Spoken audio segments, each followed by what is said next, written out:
The sea, for me, has always been a metaphor of life. I mean, the sea is a constantly evolving, changing, shifting aspect of both nature and of life.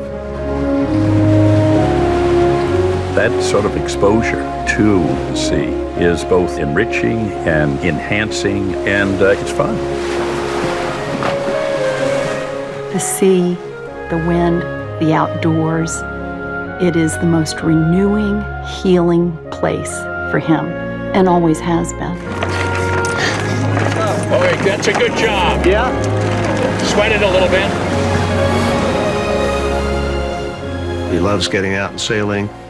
I think he's never more at peace, and perhaps in some ways never more in touch with his family and his roots and his brothers than when he's out there sailing. I grew up in a family that wanted to achieve in the sense of making a difference in people's lives. I know that Ted Kennedy has always been unbelievably sensitive to the accomplishments of his brothers. They were his inspiration. He has a legacy. He's done his very best to pick up where his two brothers left off. Like my three brothers before me, I pick up a fallen standard, sustained by their memory of our priceless years together. I shall try to carry forward that special commitment to justice, to excellence, to courage that distinguished their lives. He championed the cause of those who have been left out, the poor, the elderly, our children, those without education. Was brought up to believe that, to those to whom much is given, much is required. But it's really bigger than that. He really feels a moral obligation to do everything possible to make this world a better place. I've heard Senator Kennedy say on many occasions that health care is not a privilege. It is a right. As long as I have a voice in the United States Senate, it's going to be for that Democratic platform plank that provides decent quality health care, north and south, east and west, for all Americans as a matter of right and not of privilege. Because of Ted Kennedy, people have things today, they're able to do things today, they're able to reach for the American dream in ways that they never imagined. I first met the senator at something called Children's Congress through the Juvenile Diabetes Research Foundation. And he asked me to come to testify in front of Congress about stem cell research and the support for that. If I could help someone almost as much as Senator Kennedy's helped me, then I'd be a very happy person. City Year has given the opportunity for the best of our young people to serve in the community. He deeply believes that national service ought to be part of the everyday life of every single American. He committed right away to introduce new legislation, to take programs like City Year to scale, to make it possible for young people all over our country to serve our country. He deeply believes in service. Even as a United States Senator, he's read every Tuesday at a local school in Washington, D.C. as part of an Everybody Wins program. We were signing up for this reading program, and I was assigned to read with Senator Kennedy as my reading partner. It gave me someone to want to do well for and make proud. I'm going to Virginia Commonwealth University in Richmond, and I'll be majoring in education. We're talking about a man of incredible sensitivity. He has always been there for the troops. He's always been there understanding the sacrifices that those troops made. He's been there for their families. We met Senator Kennedy for the first time in November 2003 when we buried our son John at Arlington National Cemetery. Their son was lost because his Humvee was not up-armored, and they've really dedicated their lives to making sure that other young men and women don't suffer the same fate.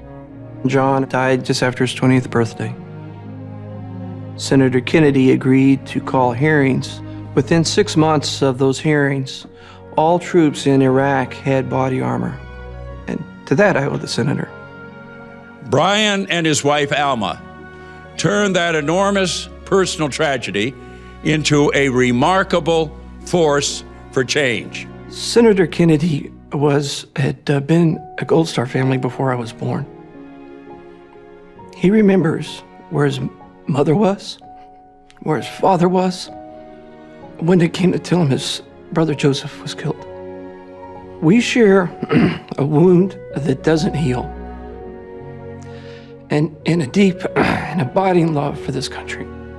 And Senator Kennedy taught me that government can function for the common man. His patriotism, his family, his faith, really, those three things are just intrinsic to who he is. You know, I think of him as this guy who's got really, really big shoulders, and he's strong for all of us, and he's funny, and he sort of leads the way. He's the Pied Piper in our family. How many sounds are up? Well, let's count them. What do we call the one that's way, way, way up at the tipping What is that? The halyard, isn't it? Oh, no, the fisherman? Fisherman! Don't tell me you want to put the fisherman on the other side now, Dad. In spite of all of the changes, in spite of all of the progress, Senator Kennedy would tell us that we still have a great distance to go.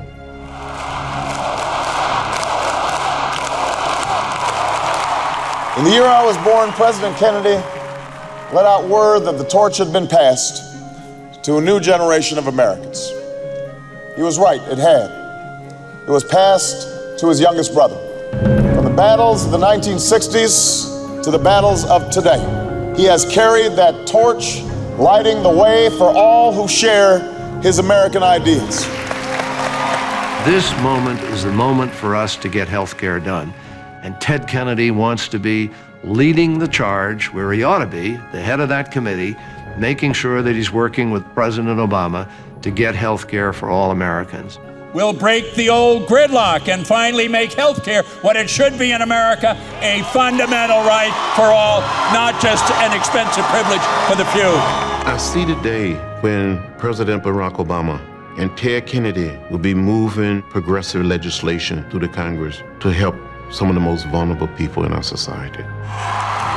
The people in this country are going to respond in a hopeful and a positive way. It's going to be a very, very dramatic and important alteration and change. And it's one that I'm looking forward to being part of. My friends, I ask you to join in this historic journey, to have the courage to choose change.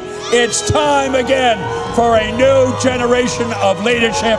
It is time now for Barack Obama.